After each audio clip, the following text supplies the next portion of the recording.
Animal radical, sensacional! Uhul! Estamos aqui de novo na Bienal. Que lindo, cara! Oi, pessoal lindo e maravilhoso, tudo bem com vocês? Gessé Maia de Oliveira aqui. Bom dia, boa tarde, boa noite para você que aqui nos acompanha. Inscreva-se, obtenha atualizações de nossos vídeos, favorite, dê o joinha, bota aquele coraçãozinho maravilhoso, espalha para geral, badala o sininho para você ser notificado quanto a update de nossos conteúdos, faz aquele uhul! Show de bola por demais. Fez até Ekio. Agora com Ekio. Temos certeza que o nosso trabalho ser-lhe-á de grande monta e esta é a Bienal Internacional do Livro na sua edição 2025. E a gente vai ver e vai abordar pessoas, vai saber o que tem lá dentro. Claro, além de livro, tem pessoas e além de pessoas, mais o quê? Você vai ver. Então vamos bora girar, pessoal. Girando, girando, girando, girando, girando.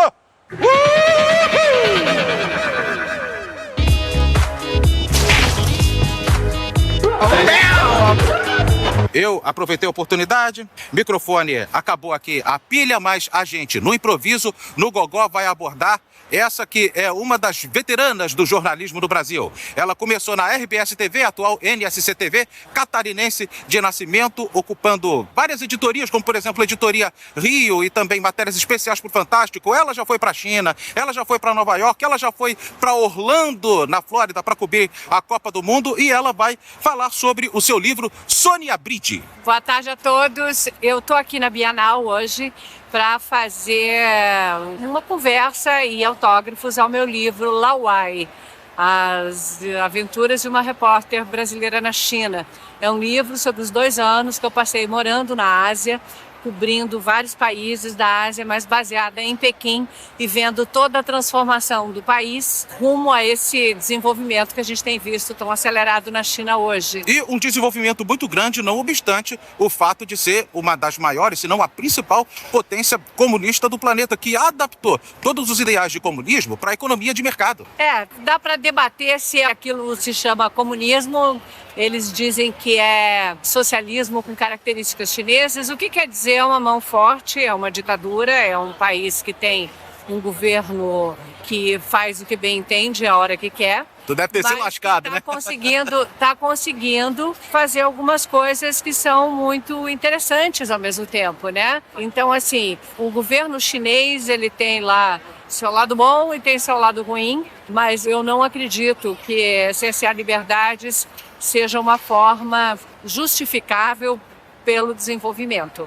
Quer dizer, desenvolveu-se, mas, cara, existe um toldamento do... O que faz o desenvolvimento da China ser tão eficiente é que é um país capaz de fazer um planejamento de curto prazo, médio prazo, longo prazo, manter um rumo, estudar o que vai ser feito e não obstante o toldamento da opinião pública. Mais importante para a população. Eles têm feito isso e têm feito também coisas que a gente questiona bastante, que são as questões envolvidas à democracia.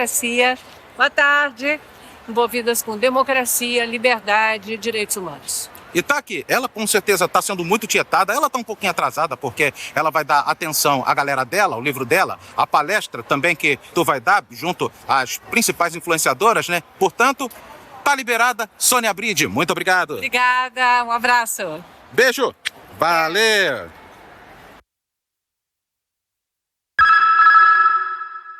Garela linda de meu Deus do céu. Opa, sente só o clima. Olha só como é que tá o lugar, pessoal. Primeiro dia de evento, tô aqui exatamente dia de Santo Antônio, agora 2h33 da tarde, fazendo as minhas primeiras abordagens, a minha primeira cobertura. Opa, Mostarda Editora, cadê a Andresa, cara? Tô doido pra falar com ela. E olha só como isso daqui tá cheio de gente, pessoal. Aqui, tô indo estande por estande, mais ao fundo em perspectiva. Vocês veem a quantidade de pessoas que o evento está recebendo, corroborando que cada ano que passa, a Bienal é uma caixinha de surpresas. Acena aí, galera! Manda aí, uhul! Isso aí! É nóis. Cara, a primeira pessoa que quer aparecer é essa garotada de escola. Gente, lotação legal Só se for numa Bienal, é ou não é, pessoal? Ê, foquinho que não beneficia, foquinho que não ajuda. Aê! Agora sim, a gente está fazendo uma tomada só no pavilhão laranja. Imagina todos os outros pavilhões, onde, obviamente, é o óbvio Lulante, há pessoas.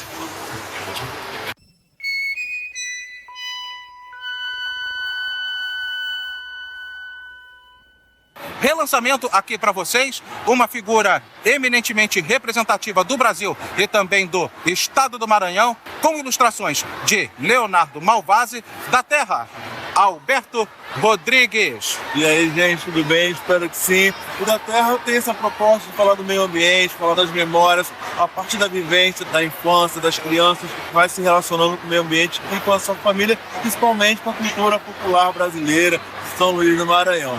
É um universo para você se deliciar com 10 poemas, histórias em formato de poemas, e que uma ilustração riquíssima e com muita memória e afetuosidade. E principalmente para chamar a atenção da garotada aqui da Terra, de Alberto Rodrigues. Muito obrigado. Obrigado, gente. Vem com a gente. Valeu! Aqui nós temos Mestre Didi, Meu Pé de África, Uzuri, que vocês já viram em outros carnavais, quando eu abordei a criatura que eu vou falar sobre, que está aqui agora, lançando Imani, uma menina que só queria brincar, pular, gingar capoeira, conhecer a sua vida, a sua ancestralidade, ser uma criança. Marcos Cagé, fala um pouquinho sobre os seus trabalhos. Oi, gente, tudo bem? Eu sou Marcos Cagé, escritor de literatura afrofantástica, afroafetiva. Estou aqui de novo na Bienal, no estande da Editora Mostarda, mostrando os livros com protagonismo negro, cheio de aventura, cheio de afeto, família, amor, que é muito importante, levando uma literatura de acolhimento, uma literatura ancestral. Aliás, essa é a verdadeira tônica aqui da Mostarda Editora. Não poderia ser diferente com ele. Marcos Cagé, muito obrigado. Tchau, tchau, gente! Axé! Valeu! Valeu! Galera, olha só que figuraças que eu tô encontrando aqui. Falando sobre crônicas de Bleakwatch, falando sobre a cidade perdida de Tinkerbell, tentando trazer um pouquinho da Tinkerbell mais tunada, mais moderninha. E um outro Disney verso aqui, Asas Reluzentes, de Alison Saft. Quem vai falar sobre? Seus nomes, por favor. Eu sou a Laura, do Patas e Livros. Eu sou o Celo. Eu sou o Igor. Ai, que delícia! Quem é que vai ser o porta-voz? Quem é que vai fazer os devidos comentários aqui de ambas as obras ou de pelo menos uma delas? Em Asas Reluzentes, a gente tem a proibida história de amor entre uma fada do verão e uma fada do inverno. São reinos que não podem se misturar, eles não podem entrar em contato um com o outro, mas é um amor que vai atravessar tudo isso. A gente tem um pedacinho dessa história em um dos filmes da Tinkerbell, mas é claro que a gente já tem um trecho de como vai ser no futuro, mas a gente não sabe como foi no passado. E aqui a gente tem esse pequeno trechinho de como foi, como eles conheceram, quem é a Rainha Clarion, como foi que ela chegou no Reino das Fadas. Ela não é uma fada como as outras, que nasceu do riso de uma criança. É uma bruxa fada. Não. Ela nasceu de uma estrela cadente, na verdade. Ah, bom. E as fadas que são rainhas, elas vêm de uma outra forma, de uma outra linhagem. O começo de uma nova série das fadas da Disney. Algum spoiler desse daí da Tinkerbell 2.0? Esse aqui ele tá lançando agora, em primeira mão, na Bienal. É uma história que não tem nos filmes da Tinkerbell, que vai misturar um pouco da temática steampunk com a nossa Sininho, que a gente já conhece. É uma história totalmente nova. Então, repetindo seus nomes, É Laura. Eu sou o Celo. Eu sou o Igor. muito obrigado pela disponibilidade de vocês três aqui. Valeu!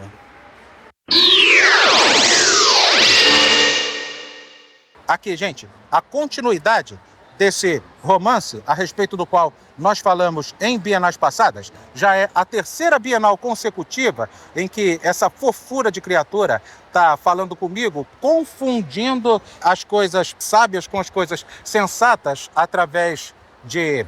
Deixa eu mostrar aqui, por favor. Aí. Através da própria Bíblia Sagrada, a Bíblia Sagrada sendo plasmada em romances e romances memoráveis que não dá pra gente parar de ler. Sara Gozella, Isso aí! comenta sobre a esperança da primavera. Tudo bem, pessoal? Eu tô aqui na Bienal do Rio 2025, lançando a continuação do meu primeiro livro, que foi A Escolha do Verão. Então, em A Escolha do Verão, a gente tem uma fantasia infanto-juvenil com muitos princípios e valores sobre um garoto que tem que deixar a sua terra, porque o inverno rigoroso chegou e tomou conta de tudo. E para salvar sua família, ele precisa encontrar o verão, descobrir onde o verão foi parar e trazer ele de volta. E no segundo livro, a gente tem a continuação dessa grande e épica aventura do Beorca. Ele pensava que o objetivo dele era simplesmente encontrar o verão, mas ele descobre que existem muitas outras aventuras à espera dele. E não se trata de nenhuma extensão do Clãs da Lua, né? Uma vez que o Clãs da Lua também tem a sua Canaã. Isso, não. Os Clãs da Lua é uma obra diferente, é um outro universo e é um livro único. Esse aqui é uma série de fantasia que vão ter 4 volumes. Então, tá aqui para vocês mais um pouquinho dessa criatura. Ela começou me dando entrevista em 2021 com sua mascarinha, com seu cajado, com suas espadas, e agora ela vai estar em algum canto daqui dando uma palestra para um punhado de gente, porque você tem o seu séquito, tem o seu fã-clube, não é isso? Comenta. Não, eu vou estar na quinta-feira, num painel, 2h30, na Praça da Palavra, acho que é isso, da Shell, que a gente vai estar falando sobre ficção cristã. Então, quinta-feira não, sexta-feira, dia 20, às 2h30, a gente vai estar num painel sobre ficção cristã. Então tá aqui, a lindíssima, a talentosa e a obstinada, aguerrida, missionária, escritora, Sara Gozella. Muito obrigado. Eu que agradeço. Boa Bienal. Valeu!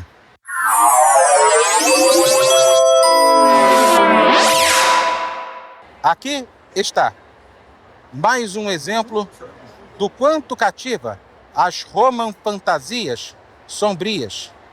O primeiro movimento do mestre dos monstros. E olha o monstro!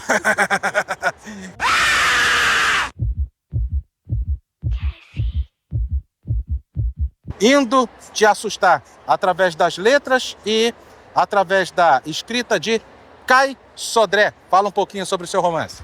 Esse livro é uma fantasia sombria que se passa num universo vitoriano fictício. É um livro que também tem um contexto de guerra. Os personagens, eles guerreiam entre si, tem 2 nações, as nações são separadas, são inimigas, né? E o livro, ele tem um pano de fundo de romance, para quem gosta. Tem uma pegada de vários clássicos, tipo Entrevista com o Vampiro, que é uma fantasia sombria próxima, né, bem popular, que o pessoal gosta bastante.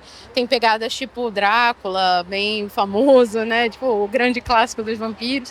E é um livro, assim, brasileiro, né, então tem aquelas situações que a gente se identifica bastante, tipo situações de politicagem, tem situações onde o protagonista é uma pessoa anti-herói, ele não é exatamente bonzinho. É um mini reino de Avilã, né? Você montou um mini reino de Avilã ali, se inspirou um pouquinho no Que Rei Sou Eu. E a parte romântica, você colocou alguma torridez nesses romances?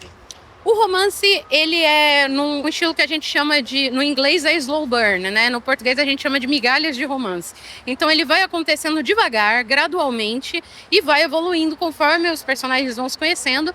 Então, assim, ele vai chegar no ponto tórrido que você quer dizer, mas ele demora um pouco, não é aquela coisa logo de cara assim, não. Você vai ter que curtir ele, vai ter que fazer parte junto com os personagens. Então, tá aqui pra vocês, Sonata de Pólvora, um pouquinho de terror na cabeça pra gente sair da rotina de qualquer outro romance. Pra quem curte, pra quem gosta de um espóliozinho de terror, Kai Sodré, muito obrigado. Obrigada a você, foi um prazer. O prazer foi meu, valeu!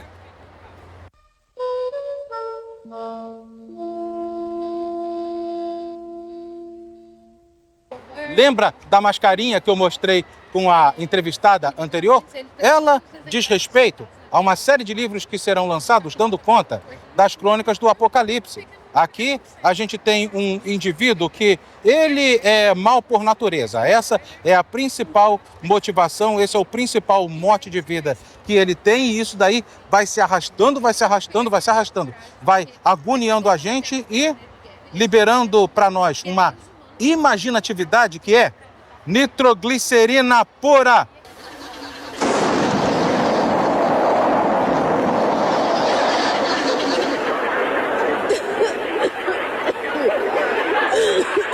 Márcio Pacheco, fala um pouquinho sobre o seu trabalho.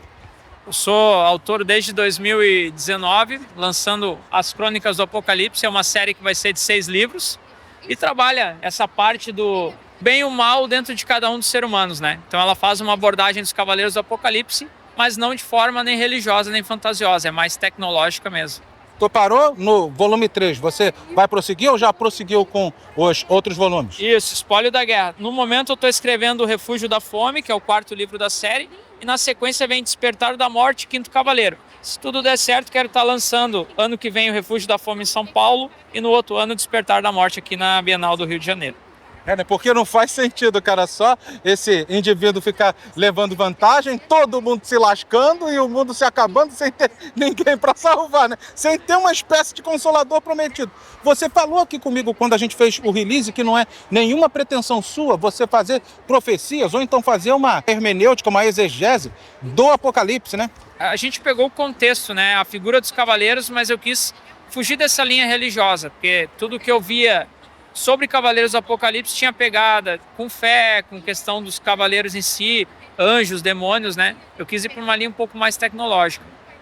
E aí está esse steampunk, esse high-tech aqui, Máscara da Peste, Espólios da Guerra e tantos outros que ele está compondo para poder, quem sabe, prosseguir com a sua carreira literária muito além até do que esse Osama Bin Laden aqui 3.0. Márcio, que está com as bactérias do antraz aqui, e olha que tu não está totalmente paramentado, né? Márcio Pacheco, muito obrigado. Eu que agradeço, obrigado pela atenção aí. Valeu. Valeu!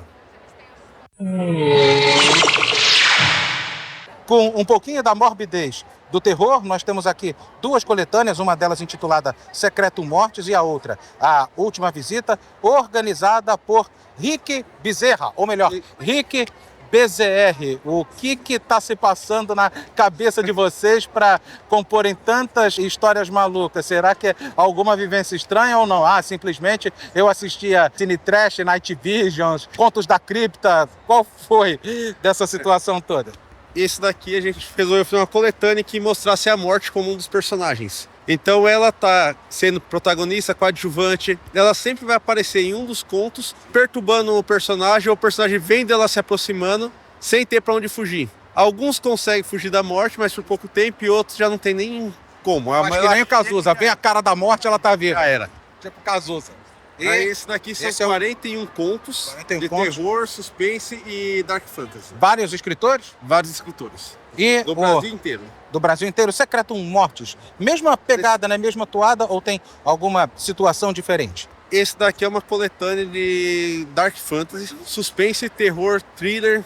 Tem thriller psicológico também. Eles são 20 histórias de terror onde tem criaturas fantásticas, lendas urbanas, criaturas mitológicas de diversos lugares do mundo, múmia, gremlins, tem mais mula sem cabeça, tem a Yara, tem de todo tipo aqui. Até as lendas urbanas brasileiras tem aparecendo aí, né?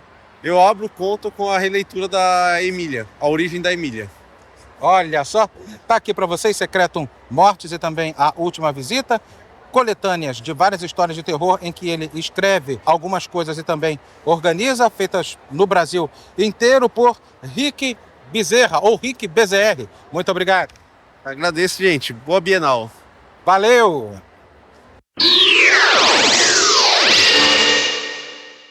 Contos infantis, com algumas pequenas fantasias, alguns mínimos romances aqui, em que uma das que estão presentes é essa curiosíssima criatura de nome Neuci Procópio. Onde que tu aparece, o que tu escreve nessa antologia ou nessas antologias?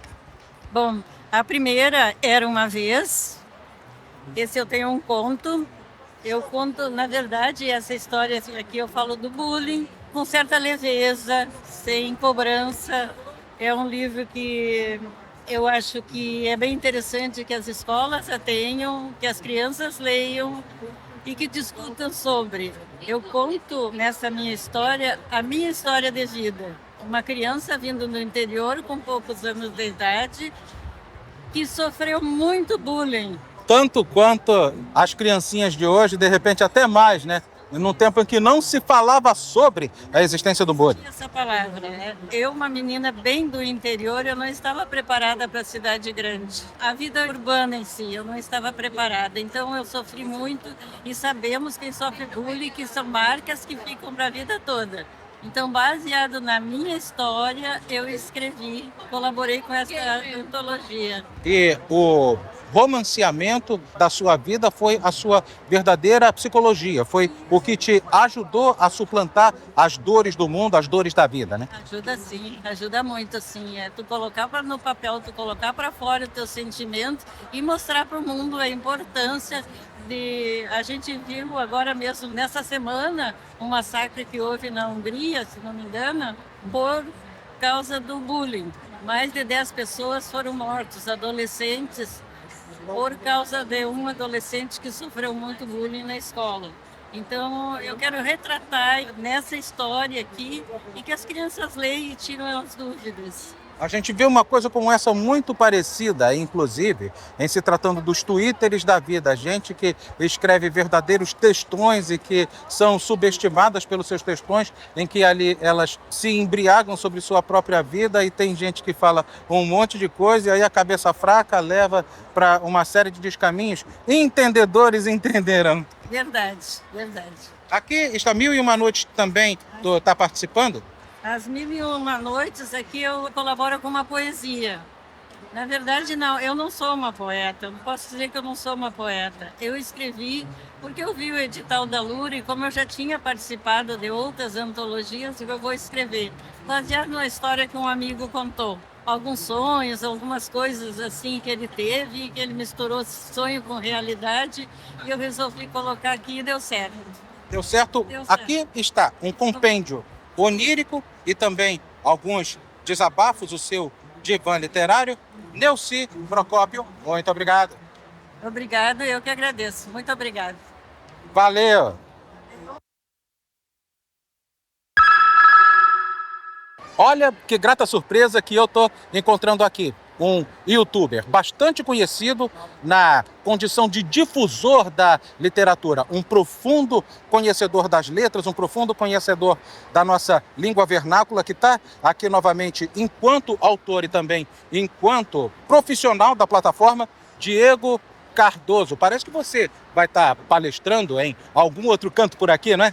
Isso, agora no dia 19, no feriado de Corpus Christi, eu vou ser um dos apresentadores do especial da Praça Além da Página, do especial Harry Potter 25 anos. A gente vai falar sobre a influência de Harry Potter, o universo mágico, para toda a gama de leitores desde a publicação do livro há 25 anos atrás pela editora Fulcro. A gente falou em 2019 sobre o seu trabalho e também sobre a própria Bienal. De lá para cá, o seu canal teve que tipo de relevância, de prosperidade ao longo de tanto tempo produzindo conteúdo?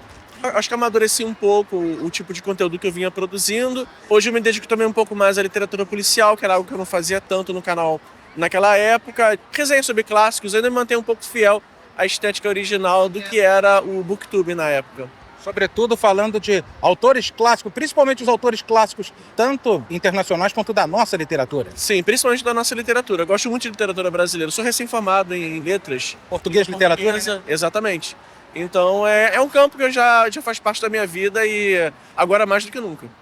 Ainda mais se tratando de Bienal. Está aqui para vocês, Diego Cardoso, ele que é escritor e também youtuber e principalmente professor na área, né? Então ele realmente tem propriedade para falar sobre as coisas que ele profere em seus vídeos. Muito obrigado. É o canal De Cultura. O nome do canal? De Cultura.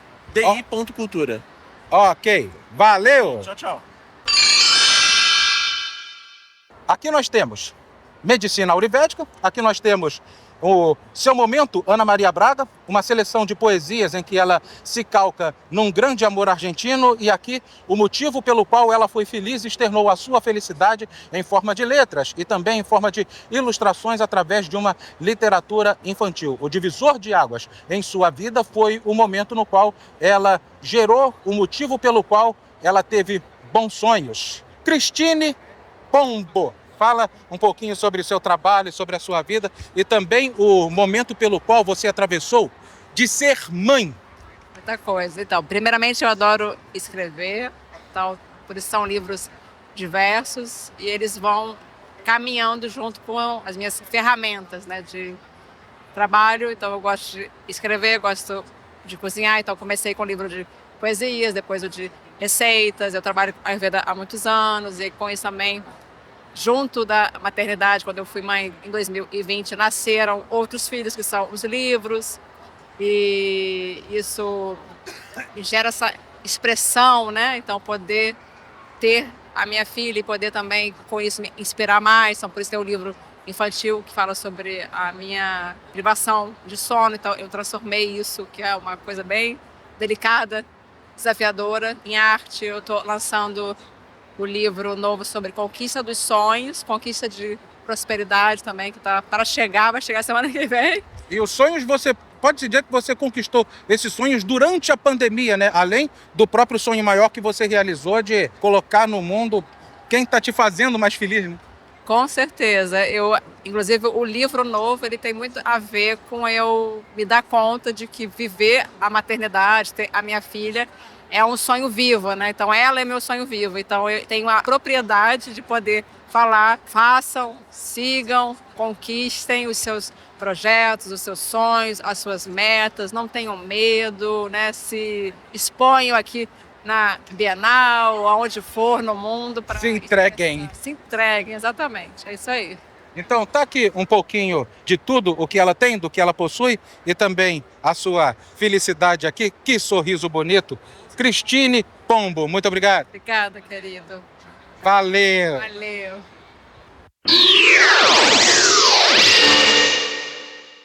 Olha quem que eu tô reencontrando. Deixa eu ver aqui. Ah, olha que surpresa agradável, gente. Esse é um dos patronos aqui da Bienal e aqui ele está com suas nuances de pensamento, que são pensamentos realmente bastante evoluídos, bastante overall, se for comparado àquilo que é a alma do poeta, como eram os poetas clássicos, às vezes uma alma muito triste, borocochô, jururu, o que não é o caso dele. Nos momentos de dor é que ele buscava a força na poesia e quando as alegrias lhe vinham, as poesias lhe completaram cada vez mais o sorriso. Eu falo desse descendente de libaneses, esse autêntico Parnaguara, essa figura que representa aí como o estado do Paraná, Abdul Assaf. Sou eu mesmo, saudações a todos. É uma alegria e uma satisfação de novo estar prestigiando sempre teu trabalho e esse público também maravilhoso, dando essa troca de carinho maravilhosa. 2019. 2019. Eu sou muito grato ao povo do Rio de Janeiro, que sempre me deu um carinho, uma atenção muito grande no meu trabalho, graças a você, né? Que isso, fera! O que são essas nuances de pensamento? Nuances são, na verdade, pensamentos com base na poesia, na qual eu capto a nuance do coração e da alma das pessoas, procurando tocá-las em suas essências por meio das nuances. Só por enquanto esse livro que você tem ou você tem mais algum a ser divulgado, a ser lançado? Bom, você já acompanhou meu trabalho, eu tive o Escriba da Alma, que foi um sucesso estrondoso que durante a pandemia, em 15 meses, esgotou. E agora vou dar um tempo, depois do esgotamento desse livro de sucesso, e daí partir para novas caminhadas e quem sabe vir romances, quem sabe até livros infantis ou coisas relacionadas à educação e à política. Eu vou te falar encarecidamente, tu tem tudo para escrever um belíssimo romance baseado nos pontos de partida que você teve aqui.